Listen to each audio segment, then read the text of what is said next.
All right, so this is going to be a clip or a short for sure. What is the F-18 survival kit EDC? Okay, so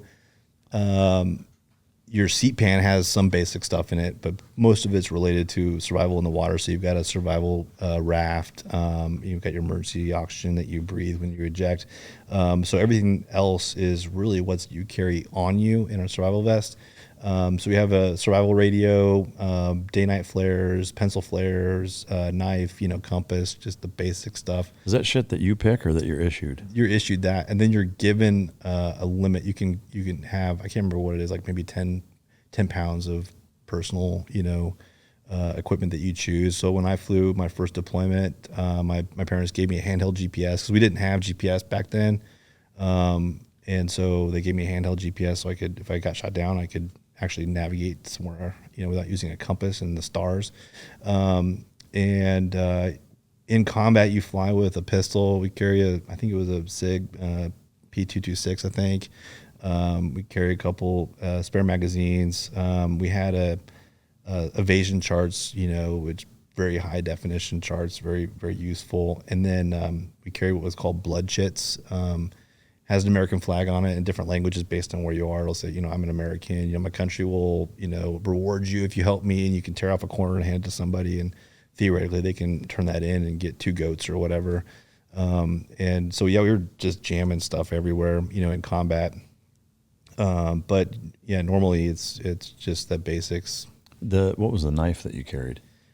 Let's see, we've gone through several different versions, but there were folding knives. I think it was a SOG. I think it was a little. So you didn't have the 1985 Rambo survival knife with the compass cap and. No, I did have a fixed blade SOG that was I attached my gear for my personal gear. Yeah. What did you bring anything else on top of that?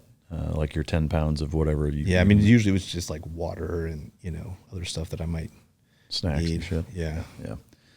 That's good stuff. All right, drone fighters, whether it's actually using drones as kind of attack aircraft, which we already kind of do. Yeah. Not kind of do, we already do. Yep.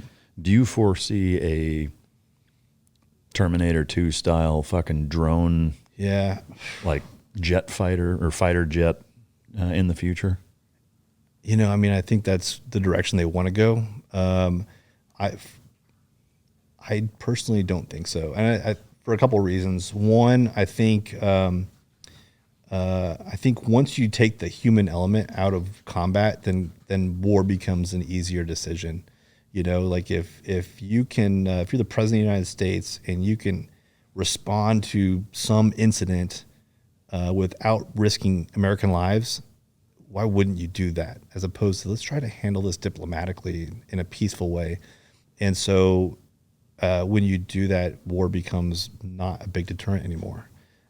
So I don't think so. At least I hope not. But I was going to say, like, I agree that it's not a good idea. That for fuck sure doesn't mean that won't happen. Right. But what I do see happening, and I think this would be a good idea, is to have what we would call like maybe sacrificial, drones, like maybe an unmanned wingman, for instance. So I can have another plane that will carry a ton of missiles, right? And he's responding to my commands. So, hey, I can only carry so many missiles on my jet, but I can use all his first. Yeah. And if I'm being attacked, I can use him as a decoy.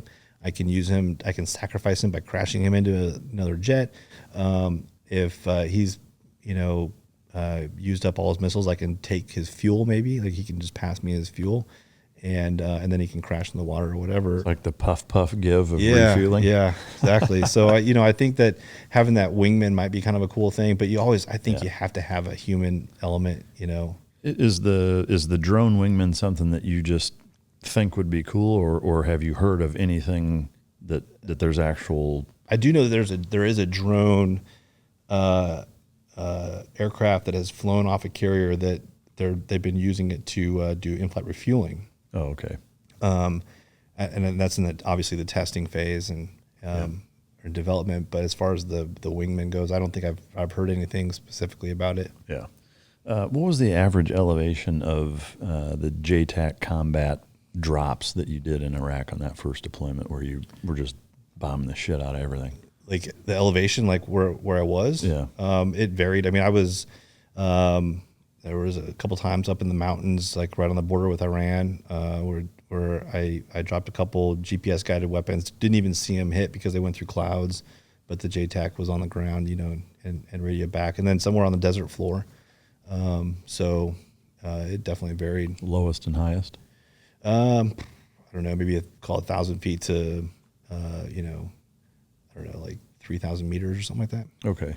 So when the 1,000 feet, I mean, are you able to see where it hits and actually gauge like any type of battle damage assessment, or With our okay, so those are the target elevations. I was dropping from 30,000 feet, so everything that I would see would be through my targeting pod. Okay. The F-18 targeting pod on that deployment was we used what was called the Nighthawk FLIR. It was very poor resolution. In fact, the F-14s carried the Lantern pod, which had a much better resolution. So oftentimes we'd use the F-14 to get battle damage assessment for us, because like if I would just bomb a tank, which I bombed several, it would just be a glowing dot basically on my display.